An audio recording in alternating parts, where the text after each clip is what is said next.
Hey everyone, and welcome to the Americana Station podcast. Thanks so much for tuning in to episode number 40. 40.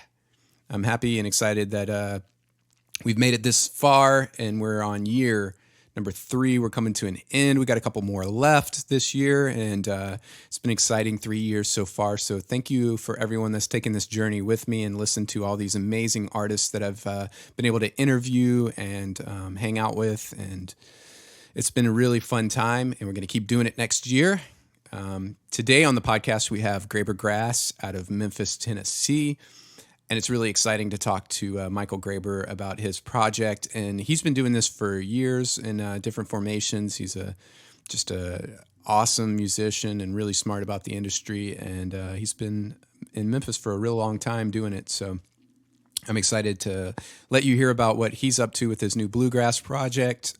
We also have Van Plating coming up next week, which is, I think, the last episode of this season. And then we'll start up next year with, I might take a week off or so, and then we'll start up with Eric Bolander and catch up with him. He's been on the podcast before. He's been kicking butt. He's got some new singles out, and he's coming out with a new album next year. He's got videos, and it was a really good conversation with Eric, so I'm excited to get that out to you as well.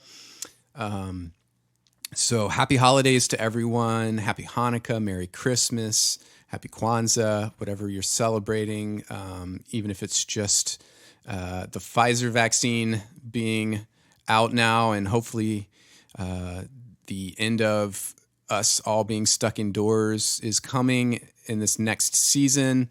That's exciting news. I'm really stoked about getting back out on the road. I'm also stoked about a new record that I'm working on. I have about 11 or 12 songs, and I'm doing a few more. I'm writing a few more, and then we're going to put out a record of about 10 or 12 songs here next year, and some more exciting news is coming on that front for 2021. It's going to be a really exciting year, and hopefully I'll get some touring in as well in the late spring, early summer. But Graber Gryass just released a record, and it's fantastic, and you should check it out on all the streaming platforms. And yeah. Let's get into it. Today on the podcast, we have Graber Gryass. Graber Gryass's new album, Late Bloom, exudes some of the most exemplary songwriting and musicianship you'll hear all year. There's not the kind of help you need in this town. That is in large part to the smorgasbord of players and their collective expertise. You'll find musicians who have played in Public Enemy, Devil Train, and Dagnabbits, among others. Graber himself has contributed to recordings for Bluff City Backsliders, The Grifters, Foy Vance, and currently plays in Bluff City Backsliders, Zeke 3 Generation Jug Rascals, and Damn Fool, and boasts previous work with Professor Elixir's Southern Troubadours, Fatback Jubilee, and 611.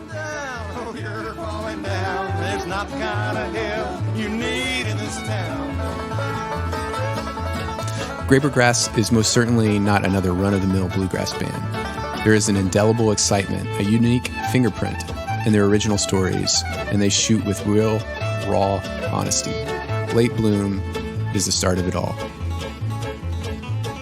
Hey everyone, today on the podcast we have Michael, is it Graber? Graber. Michael Graber of Graber Gryass. So excited to have you. How's the new album coming? It just came out on October 30th. Right. Thank you. And it's an honor to be on your podcast. And it's going well. We just released it. It was interesting to release it on during the pandemic. We are having our third of 4 live cast release parties tomorrow night. And the first one's gotten about 3,000 views, and actually a lot of money and donations came in, which was a lot more than some of the streaming media hits on the record so far. And the second one is knocking at 2,000. So it's a better response than ever. Facebook page is growing with people outside of the region. So given the pandemic, much better than expected. That's awesome. You had a lot of people on this record. Did I read right that you had someone from Public Enemy on the record? Yes, indeed. So I play in several regional bands, and one band, the Bluff City Backslider, our new record actually just started streaming today. Bumping is the name of it, recorded at Sun Studio.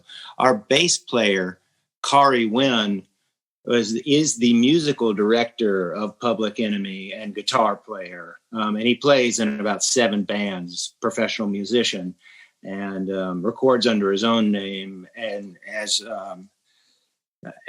several different bands: Saturnalia, At a Ring, Mysterioso, Africano. He's got this Sun Ra cosmology built up that he does. But he indeed. So what I love about our record was that we recorded at Royal Studio, where Al Green, recorded all of the great high records, and session players were there. Boo Mitchell produced it, and Kari was on it. So it has a lot of bluegrass leanings, but it's got some real African-American touches in it, which is so nice, right?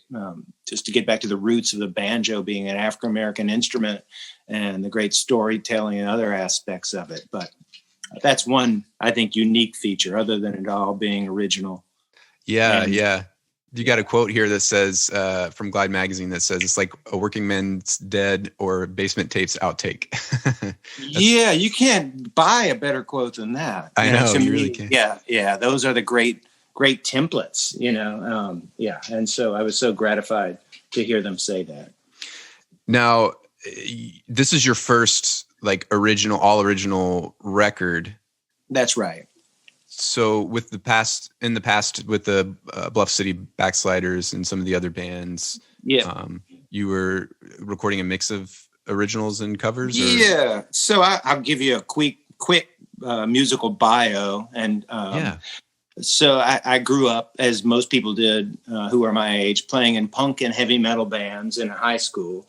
And then, just fell in love with roots music when I was a senior in high school. And I threw out my television. I didn't listen to commercial radio, and I kept going deeper and deeper and deeper. And so the first thing I did was in an all original psychedelic band called 611 that put out a local EP.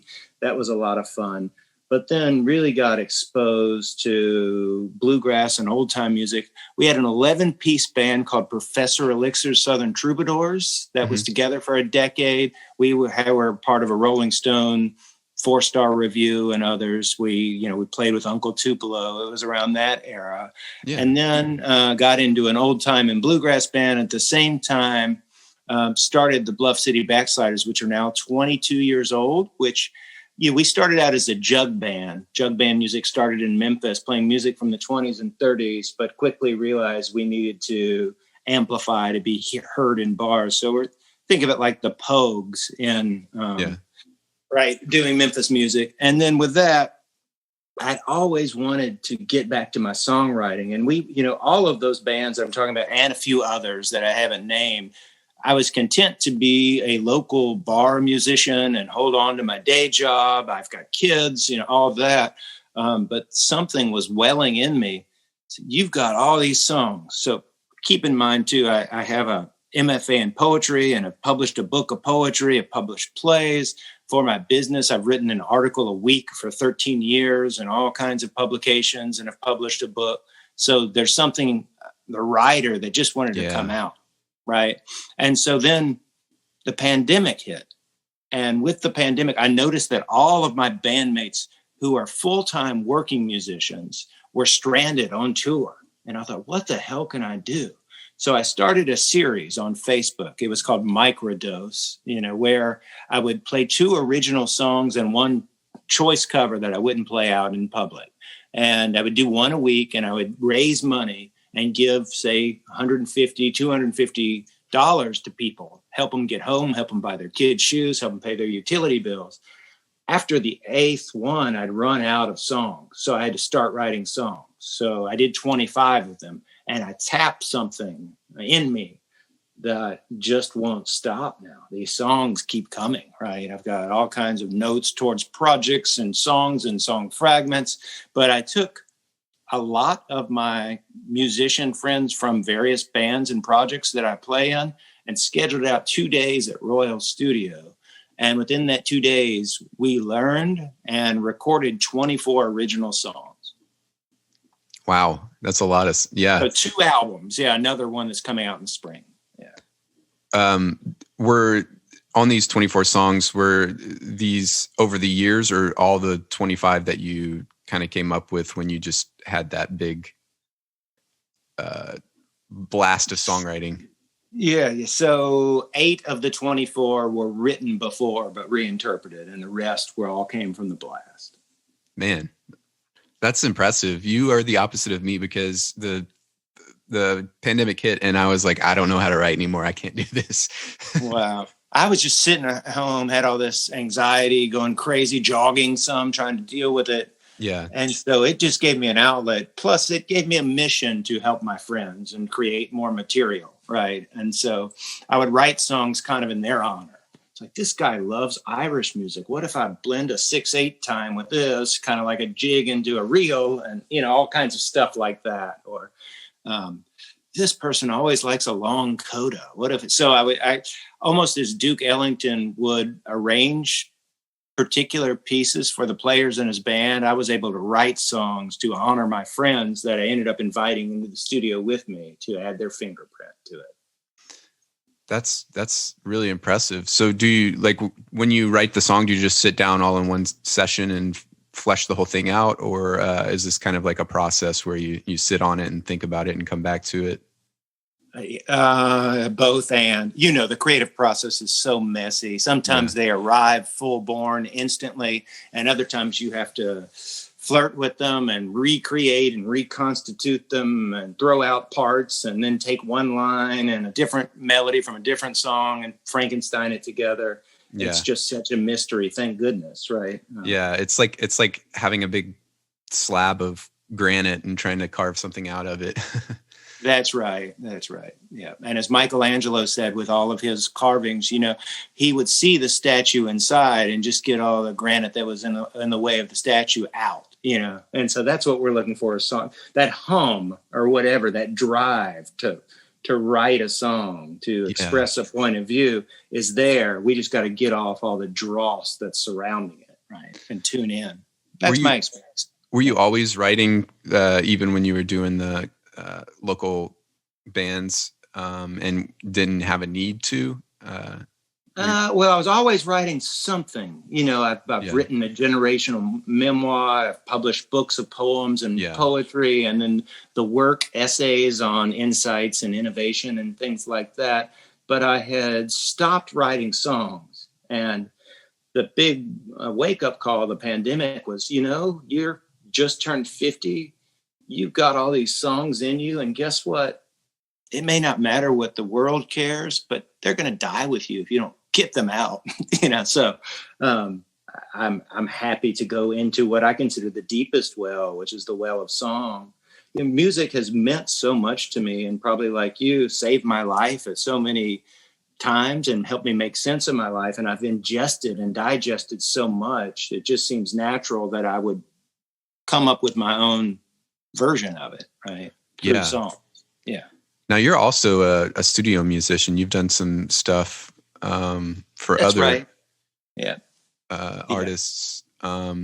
Is that mostly on guitar, or are you a multi-instrumentalist? It's mostly on mandolin. And so that was the other thing with Graber Gryass. I'm just the rhythm guitar player. I may play a fiddle tune or something, but most of my studio work has been on mandolin, bouzouki, or mandola. And so, recently I was on Foy Vance's From Memphis record, which was a great session. Matt Ross Spang, the producer, was a member of the Bluff City Backsliders for about a decade. And he's worked with Dave Cobb and others, but he has worked with Margot Price, and I could just drive by truckers, so many great people, and continues to run Phillips Recording here. And then there's a post-punk band called the Grifters that put out a lot of albums, and I was on yeah. several of their cuts, and then several others as well, just odd sessions here and there that I get called on.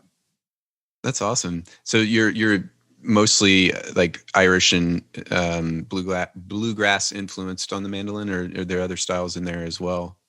My style's actually more for like Memphis-based. Yank Rachel, who was a blues mandolin player and a ragtime mandolin player. Yeah. Although, I played bluegrass and sort of jamgrass too. But somewhere between Yank Rachel and the Grateful Dead actually is more my style. I play a lot acoustically, but then with some of the acts, I play with a full pedal board and explore a whole range of sonic textures.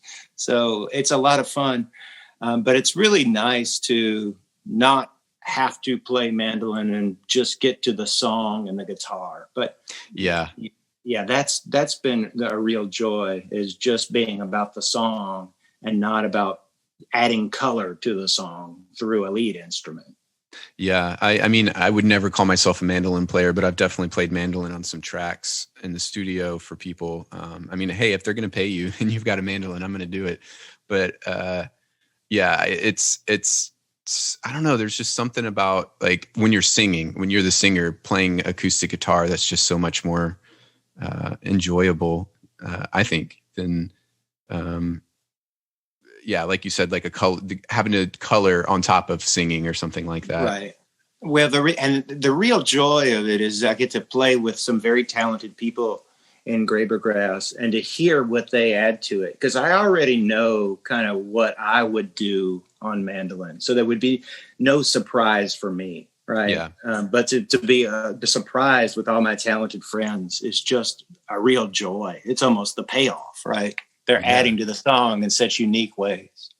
Yeah. And in a way that you might not have thought of. Yeah, exactly. Yeah. I have a question about Memphis and the blues and that kind of, I don't know how deep you go into the blues and stuff, but so I come from Louisiana and, I'm close to the Mississippi Delta, and it seems like, New Orleans claims blues, the Delta claims blues, Memphis claims blues. What is the difference, do you think, in those different regions? And is Memphis the definitive blues capital? Did they start the blues?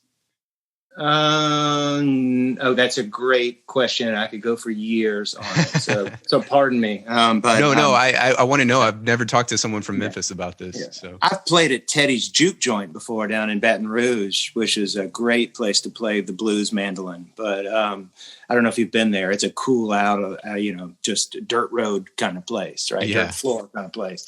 But to answer your question, the blues started obviously with the field hollers and other calls and laments in the plantations, right? Out in Louisiana, in Mississippi.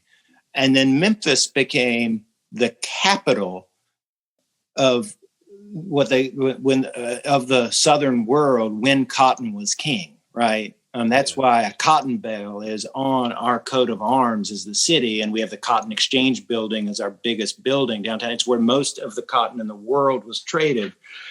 And so many African Americans came to Memphis just as with the Civil War and Reconstruction and other pieces, and brought that culture with them. It got a little bit urbanized here on Beale Street, right? And then with the advent of electric instruments and other things. But it was, a country folk music first, and then just was kind of codified here in Memphis more than anywhere else. And then also there were record labels and recording studios that would send them to Chicago after the Great Migration, all that sort of thing that was happening here. Yeah, I kind of heard...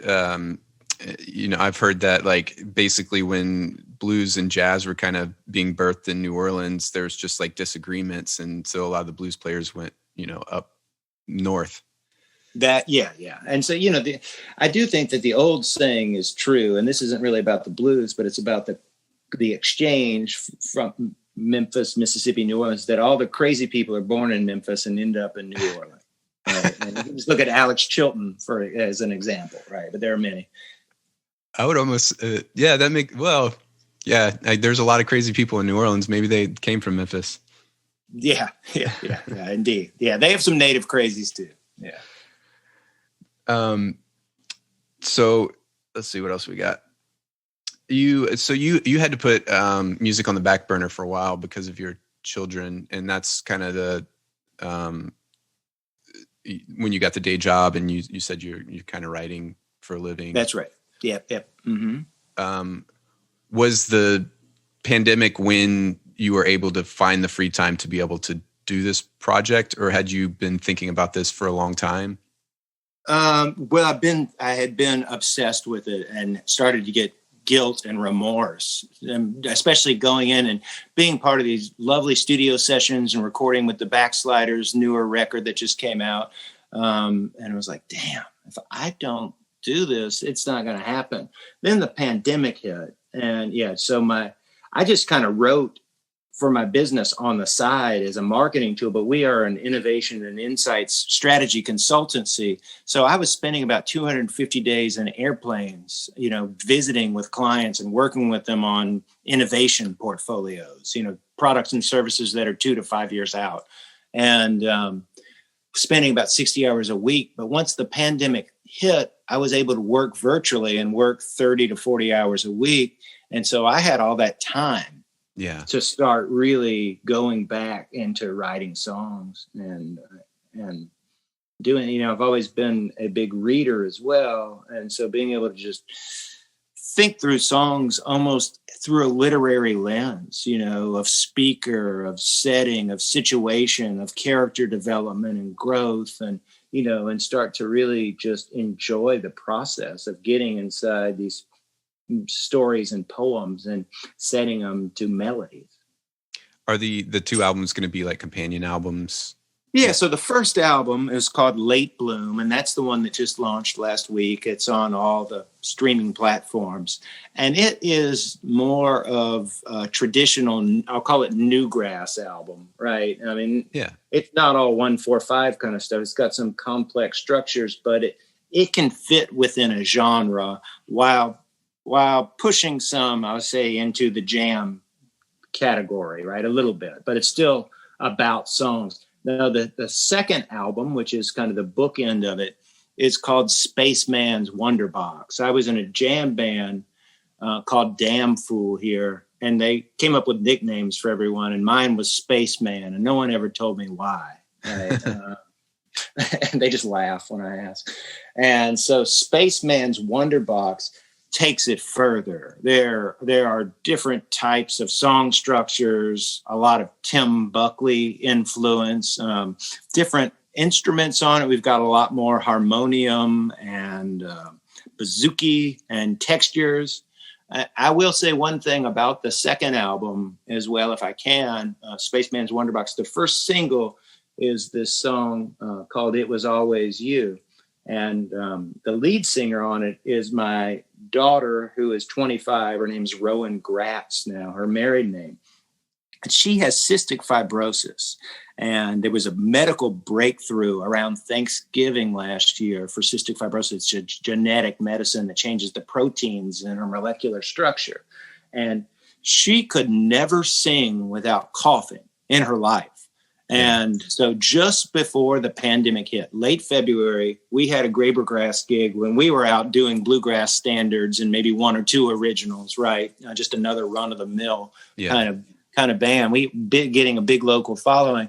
But she called me and she said, I want to sing 3 songs, old Carter Family type songs. She said, really, you? And she came out and sang.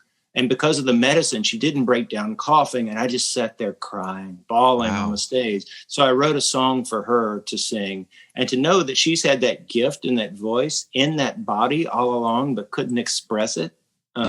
Just as a father, it gives me such joy to be able to feature her and to write a song that she certainly added to. That's beautiful. What was the name of the song again? It Was Always You. It Was Always You. I'll secretly send you a copy. Oh, great. Yeah, I can't wait to hear it. When's that one coming out? That's going to come out in April. In April. Yeah. Awesome. I don't know too much about West Tennessee. In Memphis, is there a large bluegrass community? I know a lot of it seems to, from where I am in Nashville, comes from like Kentucky and maybe the East. Yeah, no, not so. That's the way we have a decent sort of bluegrass community, and it's polarized, right? You have your suburban folk who want to go and do almost museum recreations of the standards, and it's just, I don't want to cross the road to hear someone do Fox on the Run again. Not that it's not a beautiful song, it's just I've heard it how many times, or Rocky Top or Foggy Mountain Breakdown or whatever. Yeah. But then we have there is kind of a left-leaning sort of urban hippie contingency that's somewhere between jam bands and bluegrass, that there are 3-4 bands and we all play together all the time, right? And so it's sort of that part of the scene. But geographically, Memphis just really isn't made for music like that. We're below sea level. We're not high lonesome. We're more like low and lonely.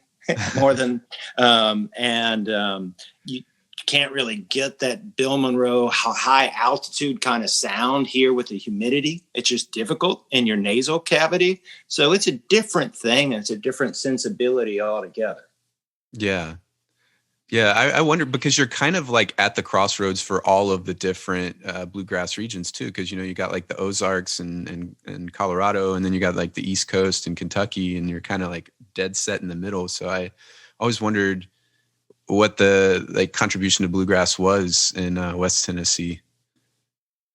Yeah, well, we have some strong players. So in Graber Gryass, we have Randall Morton on banjo, who's one of the best living banjo players on the earth. He is a Winfield winning banjo champion. So that's sort of the Oscar of banjo playing, right? Yeah. And he won the same year that Mark O'Connor won for fiddle, and they played together for a long time. Oh, wow. In high school, Bill Monroe asked him to join his band, and his parents wouldn't let him quit high school. He is fabulous, right? So we have several hot shots like that. I'd like to say they're all on the record, really. There may be one who was suffering cancer who wasn't able to join. Yeah.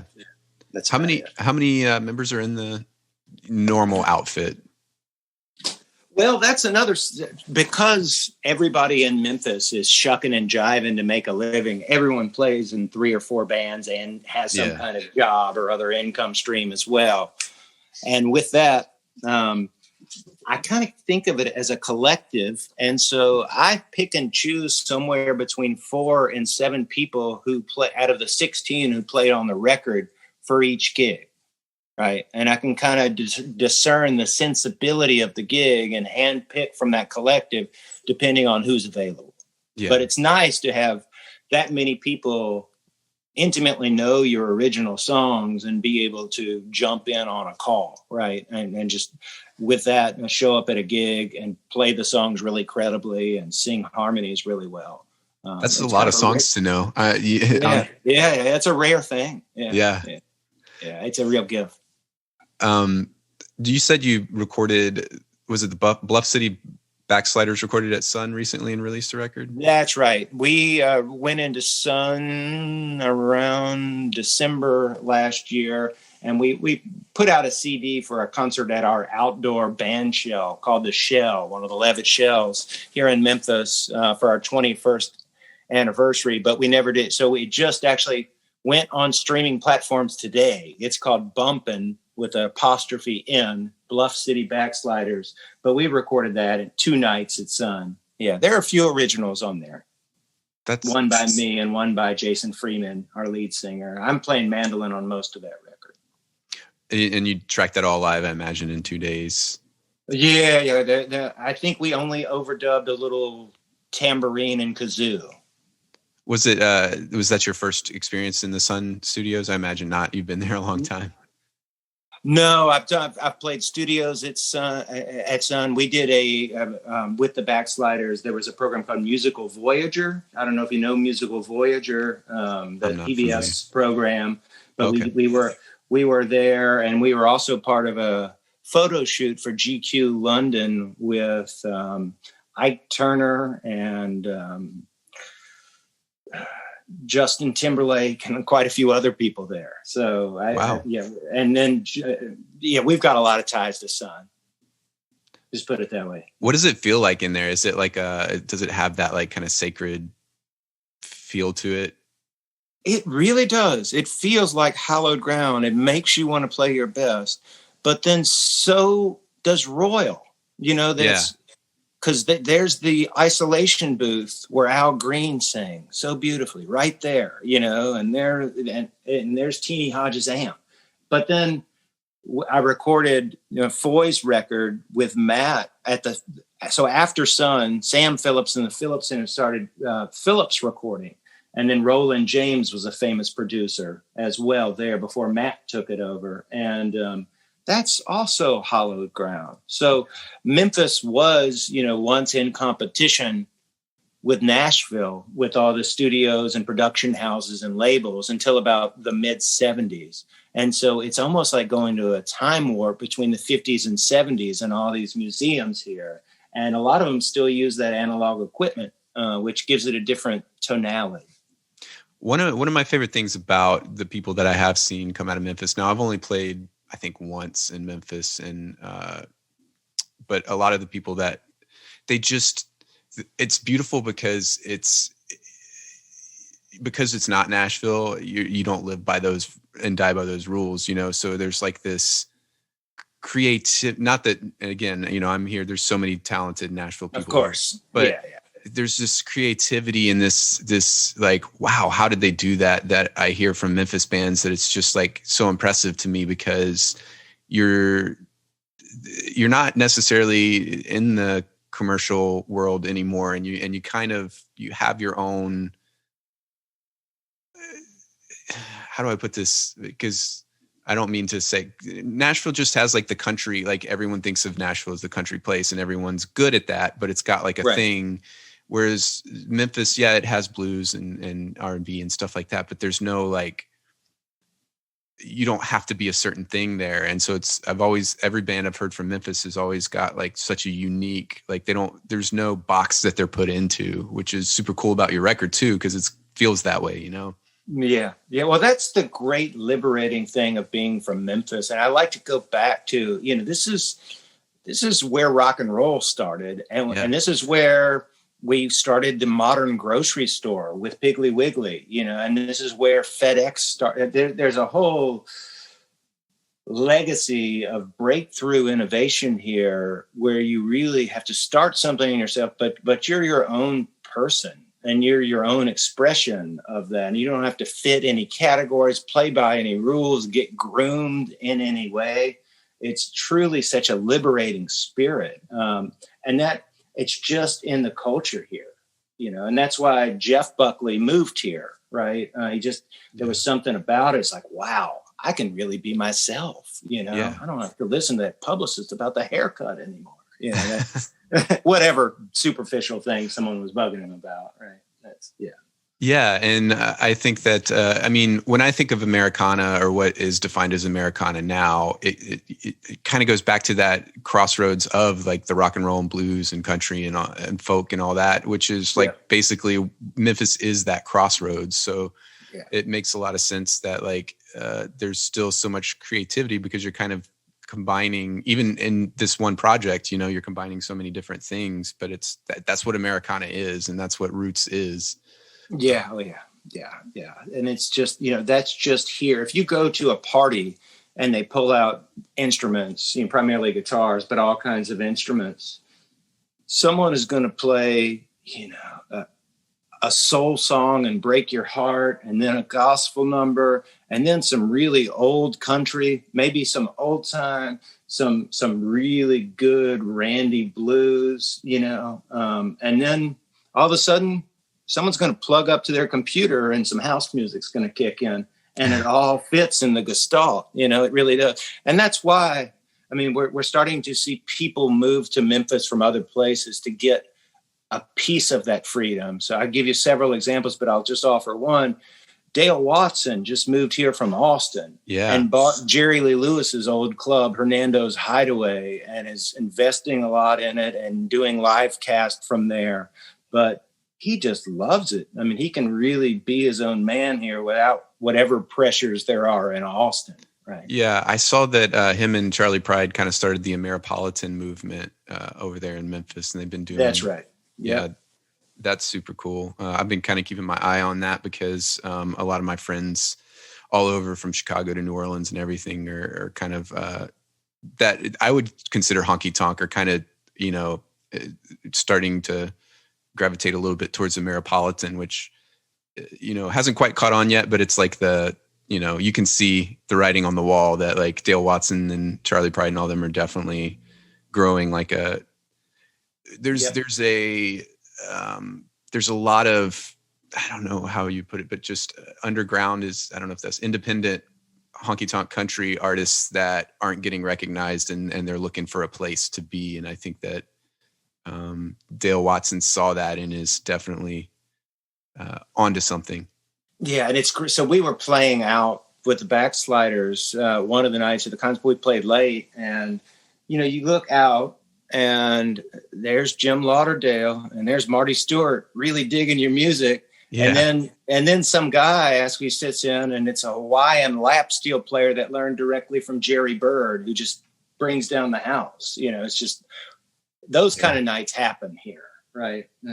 And I don't know, you may get that in Nashville. I'm not sure. I've been to lots of shows in Nashville in different venues. And I see that more in the traditional bluegrass, you know, Station Inn kind of circles than in the other Americana circles. But we have one of my favorite places is the American Legion, Post 82 here in East Nashville. And, you know, Jim Lauderdale will come show up and play an early set, or like, you're like, my God, that pedal steel player is amazing. You're like, yeah, that's Merle Haggard's old pedal steel player, you know? And right. He's just playing for tips. And you're like, how the heck is this happening right now? Yeah, I really like that place, and Dee's as well. Dee's is amazing. Yeah. I met Fats Kaplan at Dee's and had him play on my record. Oh, wonderful. Yeah, it's so there's definitely that vibe here too, but I think that it's not on Broadway. Is Beale Street the same way as Broadway, or is that where everyone's going to really play the music? No, Beale Street is really no disrespect to the people who make a living playing, you know, the Stax hits there, but it's a bad tourist trap with, you know, it's the Bourbon Street of Memphis. You know, you're not going to find what you're looking for there unless you want to hear Mustang Sally, you know, 300 times. Well, maybe I do. No. Bourbon Street is the same way. It's just cover bands, and Broadway has pockets that are still good, but for the most part, it's the same thing. And I think that's probably most cities with that street, you know, that everyone knows. Right. Yeah. It's all about selling 24-ounce beers for $8. You know? Yeah. So what are some secondary? What are some of the clubs that are like where Graber Gryass and some of your other projects are playing at? So we're playing quite a bit. We're actually playing the roof of the old train station hotel tomorrow night open. We're also doing a live cast from there. So everyone can spread out and social distance. There is a restaurant group that sees the Austin concept of kind of the outside adult playground, if you will. And so we've got a place called Laughlin Yard and another called Rail Garden. And we were playing Laughlin Yard every other Sunday, which was getting to be quite a big scene. There's a place called B-Side here, as well as the High Tone and Growlers that would probably love your kind of music. I was actually supposed to play Growlers before the pandemic. Yeah.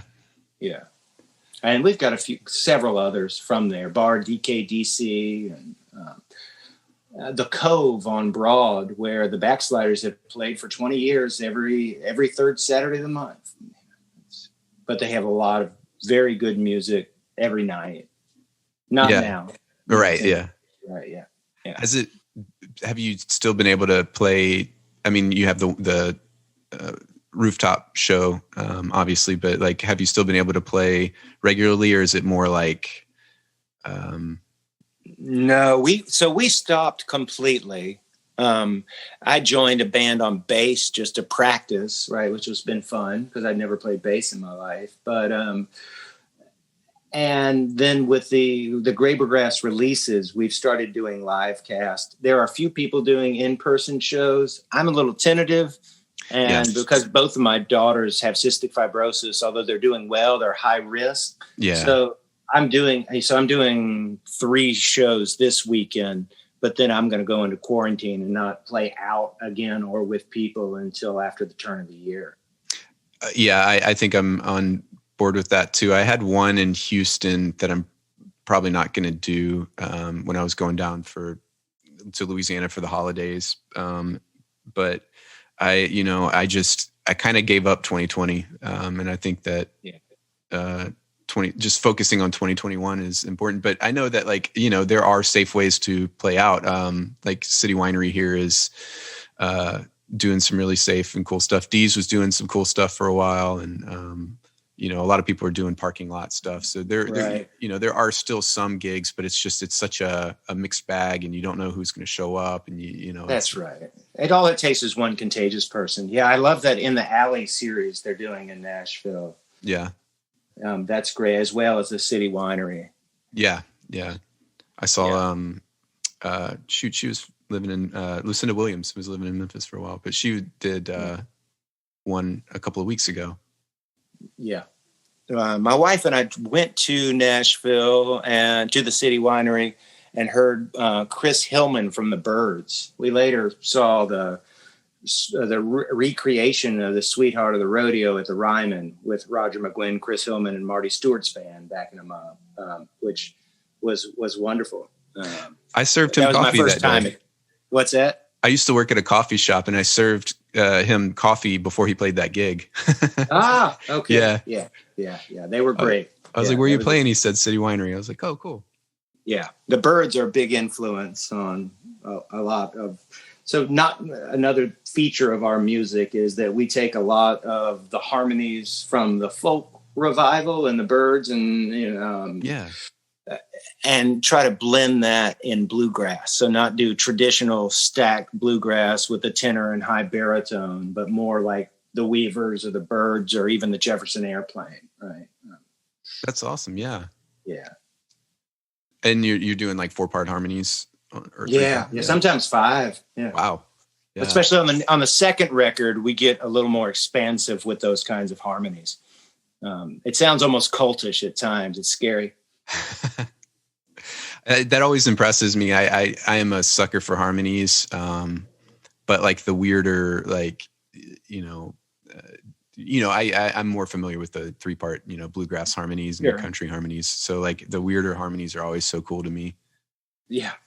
So we had one guy in the band. His name's Andy Ratliff. He lived in Nashville for a while and played with Vassar Clements and some other, I think Patty Lovelace's fiddle player and some other folks there when he was there, but moved back to Mississippi just over the border here. But he grew up in the Church of Christ teaching all the 4-part harmony parts to everybody there, which is all a cappella. Yeah. So without realizing it, he helps us arrange all the harmonies. He'll take lines and sing someone else's line till they get it. And so that's been a real gift. I talked to Josh King on the podcast yesterday, and he was saying that his family was in a similar way. They would give they do a old hymn and they give each part of the harmony to each person. And if someone messed up the harmony, they'd stop and start over. And so he got put out on blast a lot when he was a kid trying to learn those harmonies. That's that old shape note singing, where the square was the lead and the triangle was the tenor, etc.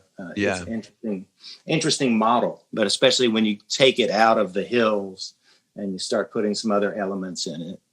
Yeah. Church of Christ is not a thing down in Louisiana. So I never heard of it until I came up here 6 years ago. And I was like, it's a church that doesn't play music. It's just so strange to me. Yeah, and a lot of the best musicians are guilt-ridden Church of Christ members, or at least lapsed or something, right? They just it's funny. So April's the next record. That's right. Spaceman's Box. Wonderbox. Spaceman's Wonderbox. And then currently we have Late Bloom, which just came out. And on top of that, you got the Bluff City Backsliders. What was it? That's right. Correct. And that's bumping. Bumping. Yep. Man, that's a lot of really good stuff. I'm looking forward to listening to the Bluff City Backsliders one, and definitely putting some of this on some of my playlists so other people can hear it. Great. Well, thank you so much, Will. It's a pleasure to visit with you. And, you too. Appreciate everything you're doing. Yep. Thanks so much for being on the show, and look forward to more music. Okay. Thank you so much. All right. Bye-bye. Bye. That's it for this episode of Americana Station. Thanks so much for tuning in. I just wanted to take a minute to say rest in peace to Charlie Pride. We mentioned him in the podcast, and he's done a lot for country music and people of color in country music. And he also did a lot for the Ameripolitan scene and Memphis music scene in recent years. So rest in peace, Charlie Pride, and we'll never forget you. Stick around for Van Plating next week. And until then, make sure you rate and review, tell all your friends, and listen to my playlist on Spotify, Americana Highways Backroads playlist. And happy holidays, everyone. I hope you have a wonderful Christmas if you're celebrating that this week. Your